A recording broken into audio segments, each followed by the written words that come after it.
wanted to introduce now Barbro Karlen, who is the author of And the Wolves Howled, and Barbro is also a champion equestrian.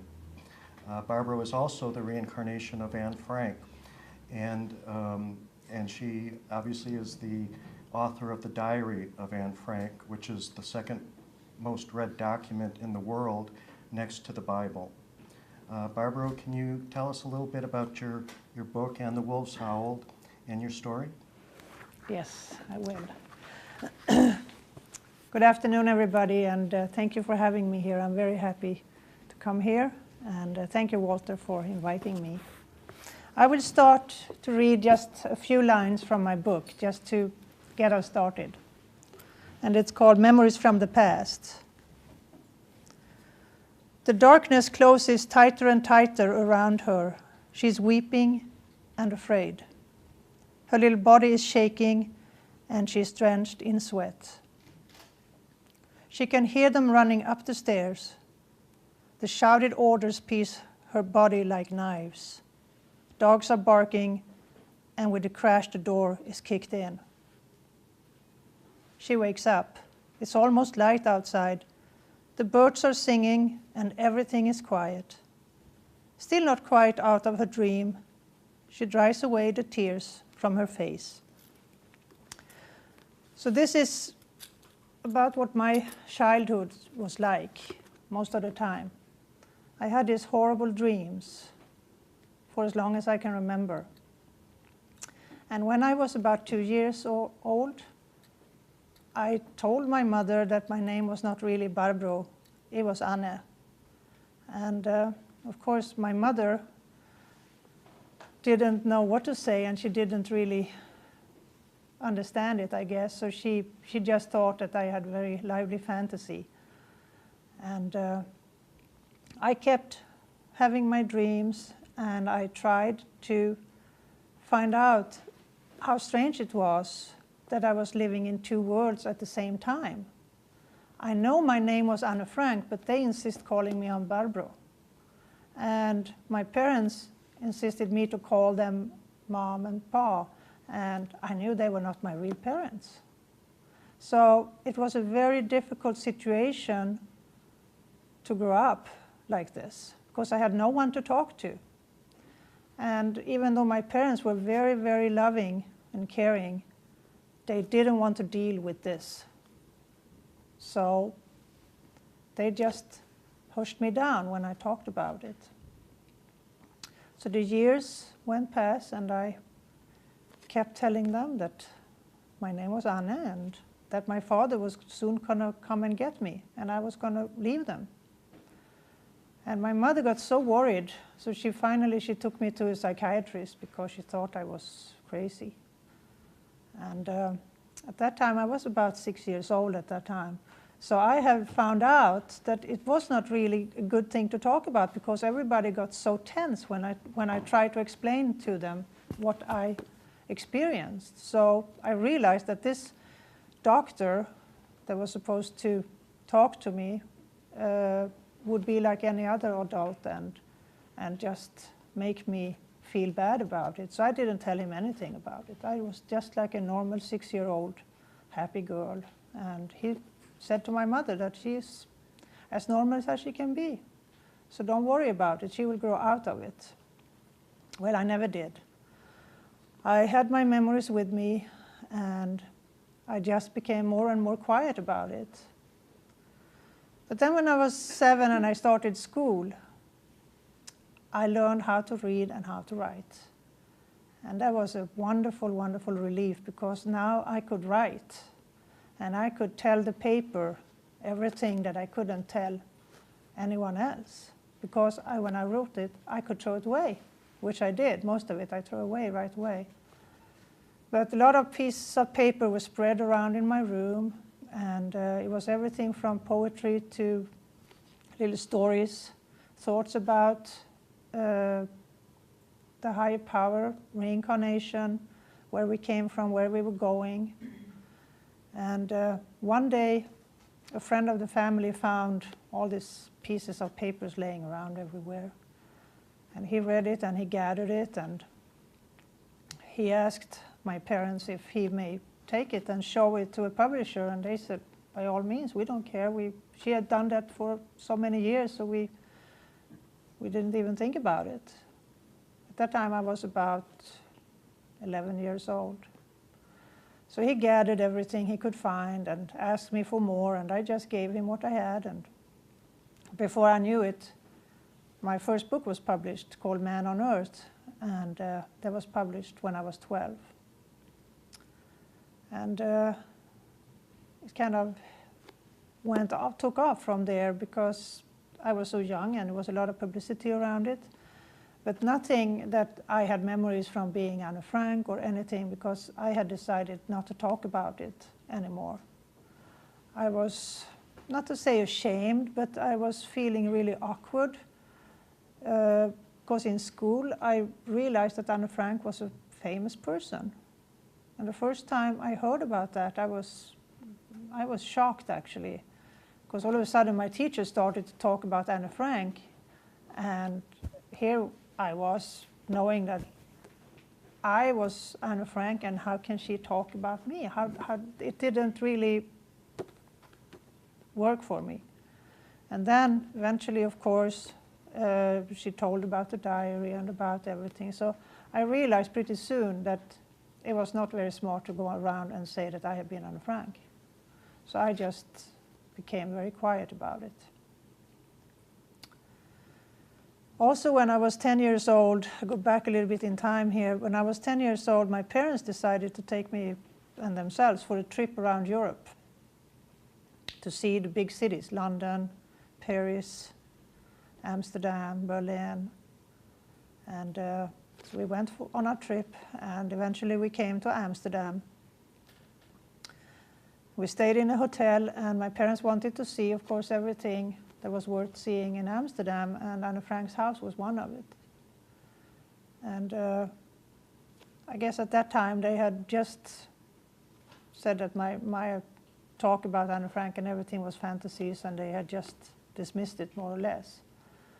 And we were at the hotel room, and my father said that let's do the Anne Frank house first. So I called for a cab. And I found myself saying to them, we don't need a cab, we're not far away. And I knew exactly where we were. And he said, how can you say that? You've never been here before. I said, well, I don't know, but let me show you the way. I know it's not far. So they said, okay. So they walked with me, and I took them there, and we walked for maybe 10 minutes, and it was a little bit crisscrossing the streets. And when we came, I said, it's around the next corner, and we will be there. And we were, and of course both my parents, they were like, what is happening here? But they didn't say much. And then when we came up towards the house, I saw that the steps outside were different, were changed. So I stopped and I said, it's strange, they have changed those steps. And still my parents didn't say anything. And we went in, paid our tickets, and when I came into that house, it was the most horrifying feeling I have ever had. Because all of a sudden I was back to my dreams. I recognized everything I had seen ever since I was a little child. And I took my mother's hand, and when she felt how cold I was and sweaty I was, she said, my God, what's the matter with you? Don't you want to go in here? And I said, yes, I want to go. Just want to hold your hand. We walked up those stairs, and we came up to the room where Anne Frank had lived. And I was absolutely terrified. But there was a part of me that wanted to see it. And I guess to see if I remember if I had the right pictures, and if everything was the same way that I knew it should be. So when I looked at one of the walls, I saw all these pictures from newspaper magazines that was cut out, and it was from movie stars and song stars and things, and it made me feel almost happy, because I said to my mother, look, the pictures are still there, and it was like almost coming home. And she said, what pictures? And she looked on the wall, and I looked on the wall, and there were no pictures there. I said, what do you mean? What are you talking about? I said, I saw those pictures on the wall and I know they have been there. So she said, wait a minute. So she walked over to one of the guides that worked there and said, tell me, has it ever been pictures on this wall? And the guide said, yes, we just took them down a couple of weeks ago because Anne Frank put them up there, but we took them down because people are taking them and they're touching them and they will all be destroyed. But now we're putting them in a frame and glass so no one can destroy them, but they will be up again. And I think that was the moment where my mother realized that it was not fantasy. Something had happened that was bigger than she could understand. So she just, hugged me and said, I understand, and you're not alone anymore. So I asked her if I could leave because I just couldn't be there anymore. And of course, my father, he was interested in seeing all the documentary papers and everything that was there. So they wanted to stay, and I promised them that I will just go outside and I will wait for you outside. So they let me go, and I walked down those stairs. And I was crying, I tell you, I was crying. And I was so scared. It was terrible. I walked down, and then when I was almost down, I see this man in a green uniform coming up behind me and hitting his arm over me. And I swear to you, he was so real like you are to me now. I know he was there. So I tried to shelter myself. I fell, and I fell down on the floor, and I was laying there. And when I looked up, I saw all these tourists standing there looking at me. And there was, of course, no man in a green uniform. So I stumbled out, and I waited outside for my parents, and they finally came out. And like I said, at that time, my mother realized that I actually had been Anne Frank and that I had lived before. She totally accepted it. And from that day on, she became very spiritual herself. My father was a little bit different because he was almost annoyed that he had been overproved that I had lived before. He didn't want to be overproved. He just wanted to live in his Christian world where everything was set right. So he said that, well, I can't understand how you could show us the way here, how you could see the steps and how you could see the pictures and everything. And I admit that you have probably been here one way or another before, but that's it. You are the only one, and I don't ever want to talk about this again. So, and that was fine with me because I got the support from my mother, and I finally felt like I had been there and I had dealt with it, and I hoped that I could put it behind me because I really didn't want to deal with it. I didn't want to talk about it anymore. So I kept on writing my books, and that was my way of letting it out. But I didn't have any need whatsoever to tell people that I knew I had been Anne Frank or that I had memories or whatever. And I actually never thought I would. If someone had said to me just 6-7 years ago that you will go out and speak in public and even write a book about you have being Anne Frank, and I would have said, never, that would never happen. But you see, you should never say never. So I will tell later why everything changed. But as I grew up, when I was about 15, my memory slowly started to fade away. And I was so relieved. It was like getting a new life. All of a sudden, I started to become Barbro more and more. I could enjoy my friends, my riding. I was riding horses, and I wrote my books, and these memories just came further and further away from me. When I was about 16 and 17, I never had any bad dreams. I really didn't have any memories at all. I just remembered that I have had memories, but I didn't have to deal with it at all. So I was actually very, very happy. And I thought everything was behind me. boy, was I wrong, I tell you. When I was 18, I got married, a very short marriage, and I had a son that was born when I was 19. And me and my son was alone, and I raised him by myself together with my mother, more or less helped me.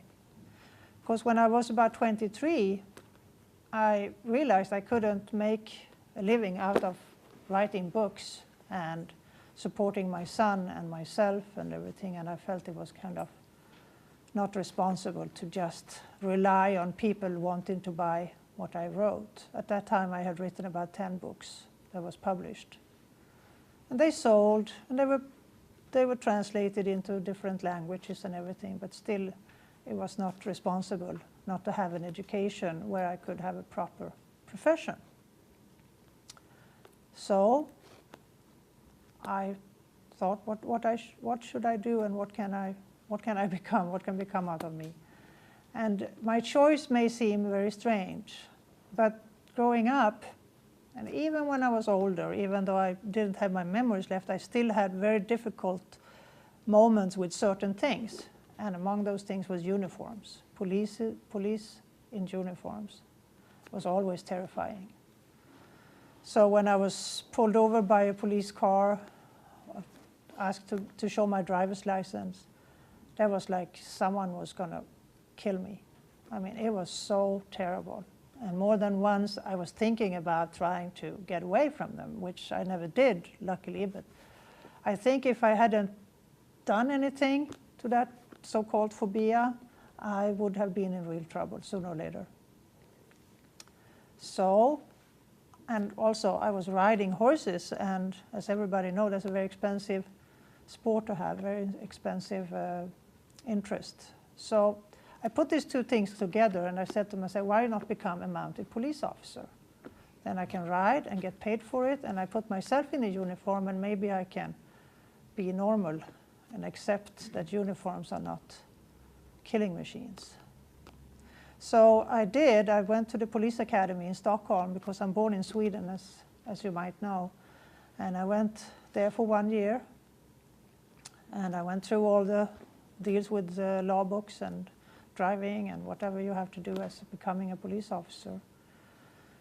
And after 3 years of education, I came into the mounted police in Gothenburg, on the west coast of Sweden. And I started to work as a mounted police officer training the young horses, which was wonderful. I loved it. And I did that actually for 15 years. And that was a long time, especially when you consider that things started to happen in the mounted police force that actually led to this book and led to everything coming back to me, which is very strange. I had often wondered, why did I remember my past life? Why do I have these memories, and why don't you have them? Or my mother had them? Or why was I different? And I never figured it out. I thought it was kind of unfair almost, because it made my childhood so difficult. And also when I wrote my books, I grew up not as a normal child because of the books made so much publicity. So I was supposed to give speeches and read from my books, and priests and this and that wanted to discuss with me, and I was not really allowed to be a child. So I thought it was kind of unfair, and I was wondering why, and I was soon to get the answer. There was especially one man at the police force that I was terrified of him. When I heard his voice and when he talked to me, I mean, it was like terrible, terrible experience. And this went on, and it just escalated. And the event that happened, it's all described in my book, and it's a very long story. I can't do it because then we will not leave here tonight. So I will just tell you that he, together with another person, started kind of a prosecution against me and a crusade against me for no reason whatsoever, not at least what I could figure out at that time. And it just got worse and worse and worse. So finally I found myself living in that nightmare that I have had almost as a child. I had it in my life. Of course, they didn't come barging into my house and with dogs but this crusade against me and this persecution against me was so determined and it was so strong, I couldn't get away from it. No way I could get away from it. And after a very short while, my memories came back. My dreams came back, like the dreams I had when I was a child, all of a sudden. So I found myself having nightmares in the day and nightmares in the night. And there was no relief to be found anywhere. And it was driving me crazy. This went on for more than a year. And I didn't know what to do. There was no answer for me why this was happening. I couldn't see the connection between the nightmares I had as a child and that was coming back and what was happening to me in the daytime. And in my despair and not having any answers to all my questions, I was this close of ending my life because I just couldn't deal with it. And as a last resource, I walked out one night. I walked out to the ocean and I was sitting there and I said, why is this happening to me? Why do I have my memories? What can I do? And I got this strength inside me, this light really that came inside me, and it just filled me with light. And I just knew that I will get answer to all my questions if I just was strong and I didn't give up and I was just staying alive most of all. And at that night, when I came home, I went to sleep. I had a nightmare again. But the nightmare was the answer of all those questions. And it showed me what happened. And at that night, I realized that what happens to you in one lifetime affects you in this lifetime or in the next lifetime. It's not a coincidence when things happen to you. It always has a purpose. But even if we can't see the purpose, we have to believe in it and we have to be strong and we have to trust our inner spirit, the good force within ourselves, and not let the evil forces take over. And in my dream, I could see that those two people that have persecuted me in this life, they were in my past life.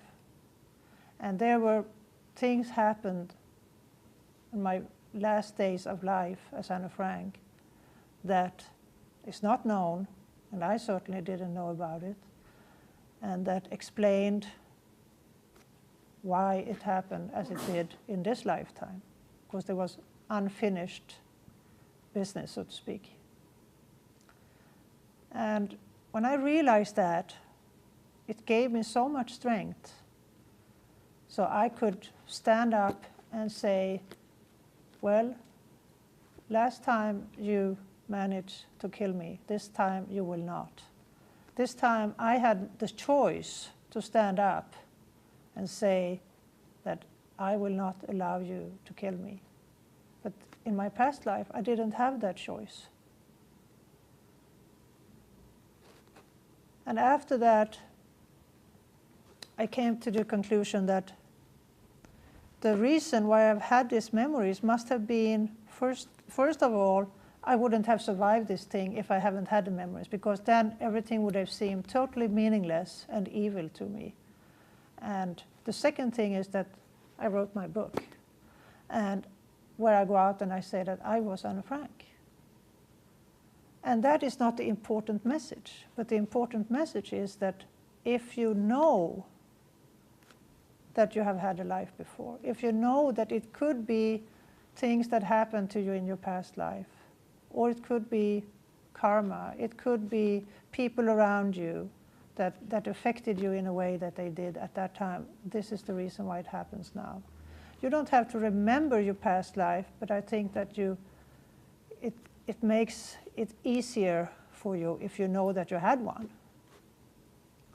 And to me, it definitely saved my life to see the connection and to know that I was the one to make the choice in this life. And I think that we all have that possibility to make our own choices.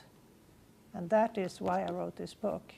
So if anyone that reads this book can see what I went through and say that then I can go through what I have to meet and face too, then it was worth it, because I knew that a lot of people would react negatively for me coming out saying who I was. But I couldn't make up another name or say that I was another person in order to write my book. I had to tell the whole truth.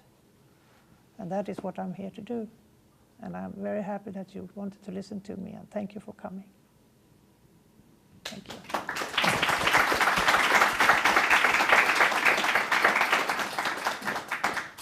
So does anybody have any questions?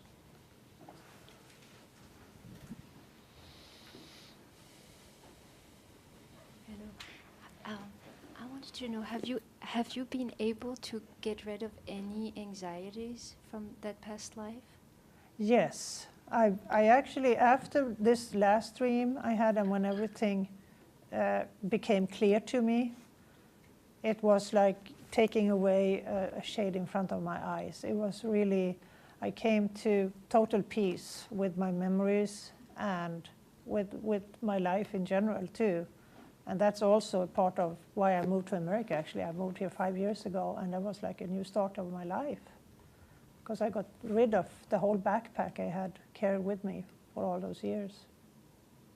So no more anxiety now. And have you found out other past lives other than Anne Frank's? No, I haven't. I have never really looked into that, because I have been asked many times if I want to do a regression, and I am so afraid of going back into that life again. So I really don't want to, and I had more than enough of memories that I wanted. So I really don't want to open that door again.